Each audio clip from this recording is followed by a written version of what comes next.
ಇವತ್ತು ಸಿಎಂ ಡಿ.ಕೆ. ಶಿವಕುಮಾರ್ ಅವರಿಂದ ಒಂದು 6 ಮಹತ್ವದ ಘೋಷಣೆ ಆಗಿದೆ. ಘೋಷಣೆ ನಂಬರ್ 1 ವಿದ್ಯಾರ್ಥಿಗಳಿಗೆ ಫ್ರೀ ಬಸ್.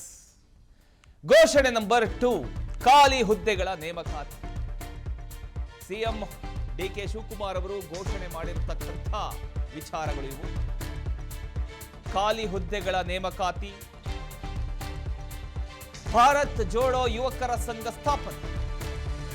ಘೋಷಣೆ ನಂಬರ್ 4 ಎ ಖಾತೆಯಿಂದ ಬಿ ಖಾತೆ ರಾಜ್ಯದಾದ್ಯಂತ ವಿಸ್ತರಣೆ.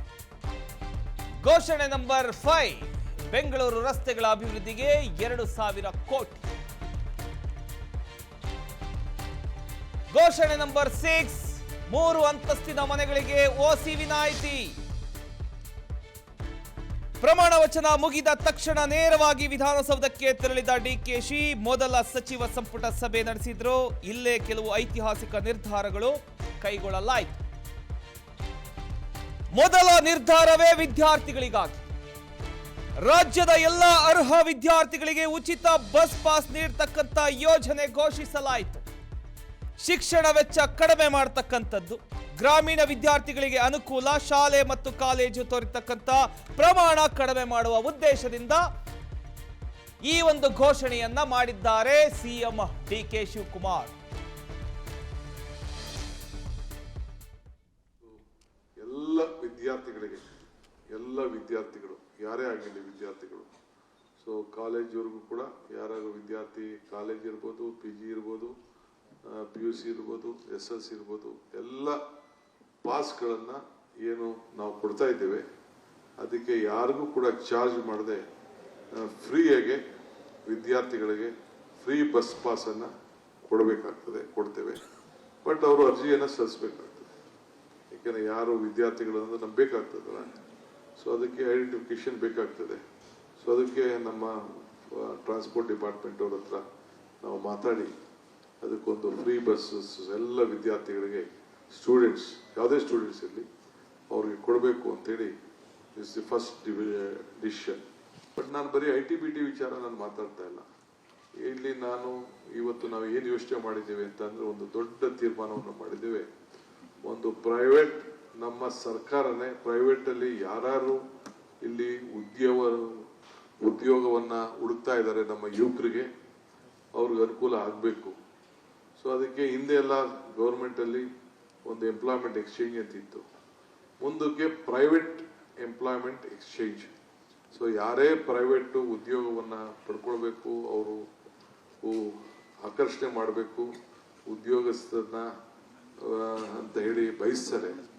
ಸೊ ಅವ್ರಿಗೆಲ್ಲ ಕೂಡ ಅವರು ನಮ್ಮಲ್ಲಿ ಎನ್ರೋಲ್ ಮಾಡಿ ಯಾವ್ದಾದ್ರು ಒಂದು ಹಾಸ್ಪಿಟ್ಲ್ ಇರ್ಬೋದು, ಒಂದು ಹೋಟ್ಲ್ ಇರ್ಬೋದು, ಒಂದು ಬೇರೆ ಯಾವುದೇ ಇರ್ಬೋದು, ಯಾವುದೇ ರಂಗ ಇರ್ಬೋದು, ಬರೀ IT-BT ಒಂದೇ ಅಲ್ಲ, ಎಲ್ಲರೂ ಕೂಡ ಇಲ್ಲಿ ಅವ್ರದ್ದು ಎಷ್ಟು ಎಂಪ್ಲಾಯ್ಮೆಂಟ್ ಬೇಕು ಅನ್ನೋದು ರಿಜಿಸ್ಟರ್ ಮಾಡ್ಕೊಳ್ಬೇಕು.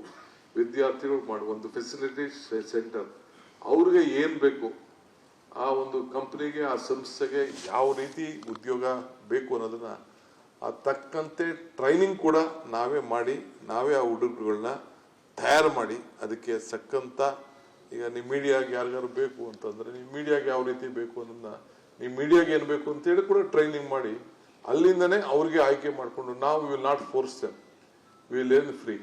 ಬಟ್ ಅದರಲ್ಲಿ ಕರ್ನಾಟಕ ರಾಜ್ಯದವ್ರಿಗೆ ಹೆಚ್ಚಿಗೆ ಪಾಲನ್ನ ಕೊಡಬೇಕಾಗ್ತದೆ. ನಮ್ಮ ಕರ್ನಾಟಕ ಕನ್ನಡಿಗರಿಗೆ ಮೆಜಾರಿಟಿ, ಅದನ್ನು ಎಷ್ಟು ಪರ್ಸೆಂಟು ಏನು ಪರ್ಸೆಂಟ್ ಅಂತೇಳಿ ಸ್ವಲ್ಪ ನಮ್ಮ ಸಂಸ್ಥೆಯನ್ನು ಕೂಡ ನಾವು ಕರೆಸಿ ನಮ್ಮ ಯಾರ್ಯಾರು ನಮ್ಮ FKCC ಇರ್ಬೋದು, ಬೇರೆ ನಮ್ಮ ಎಲ್ಲ ರಂಗದಲ್ಲಿರ್ಬೋದು, ಮೆಡಿಕಲ್ ಇರ್ಬೋದು, ಕಾಲೇಜಸ್ ಇರ್ಬೋದು, ಎಲ್ಲರೂ ಕೂಡ ಕರೆಸಿ ಅವನು ಕೂಡ ವಿಶ್ವಾಸಕ್ಕೆ ತೆಗೆದುಕೊಂಡು, ನಮಗೆ ನೀವು ಫೋರ್ಸ್ ಮಾಡ್ತಾ ಇದ್ದೀರಿ, ಅಲ್ಲಿ ಟೆಕ್ನಿಷಿಯನ್ ಸಿಗಲ್ಲ, ಹೊರಗಡೆಯಿಂದ ಬರ್ತಾ ಇದ್ದಾರೆ, ಇವೆಲ್ಲ ಕೂಡ ಬರ್ತದೆ.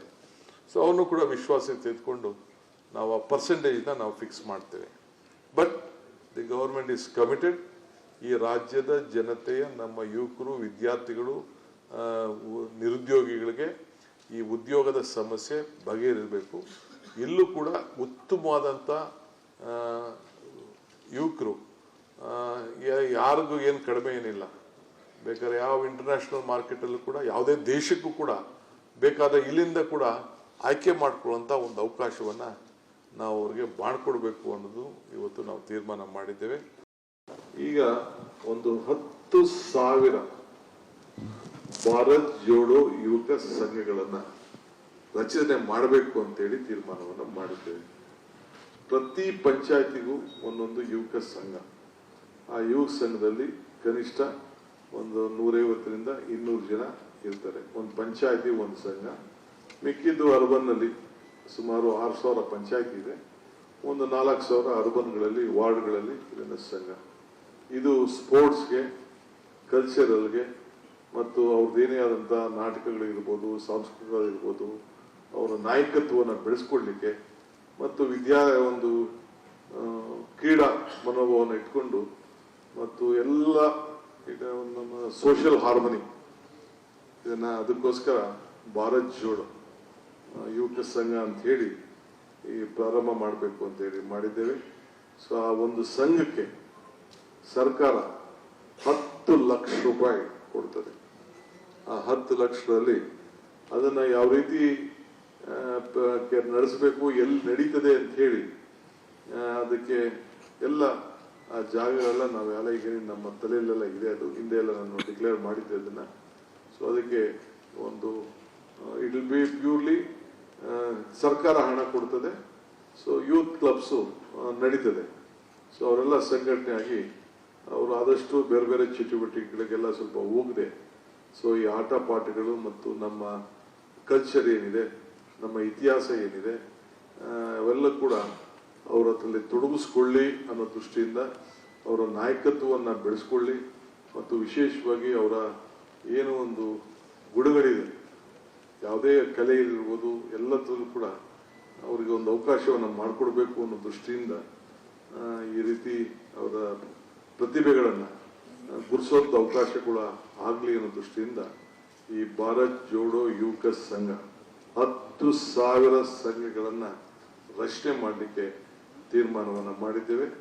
ಅದಕ್ಕೆ 10 ಲಕ್ಷ ರೂಪಾಯಿ ಒಂದು ಪಂಚಾಯತಿಗೆ, ಒಂದು ಸಂಘಕ್ಕೆ ಕೊಡಬೇಕು ಅಂತೇಳಿ, ಅಂದ್ರೆ ಒಂದು ಪಂಚಾಯತಿಲಿ ಒಂದು ಸಂಘ ಇರ್ತದೆ, ಅದನ್ನ ತೀರ್ಮಾನವನ್ನು ಇವತ್ತು ಮಾಡಿದ್ದೇವೆ.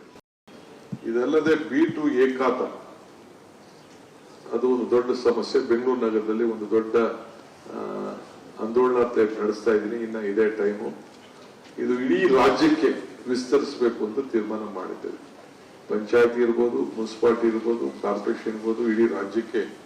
ಸೊ ಎಲ್ಲ all are eligible properties, rural and urban, ಅವರೆಲ್ಲರೂ ಕೂಡ ಅದನ್ನು ಮಾಡ್ಕೊಳ್ಳಿಕ್ಕೆ ಒಂದು ಅವಕಾಶವನ್ನು ಮಾಡಿ ಅವರ ದಾಖಲೆಗಳನ್ನ, ಯಾಕೆಂದ್ರೆ ನಮ್ದು ಭೂ ಗ್ಯಾರಂಟಿ 6ನೇ ಗ್ಯಾರಂಟಿ,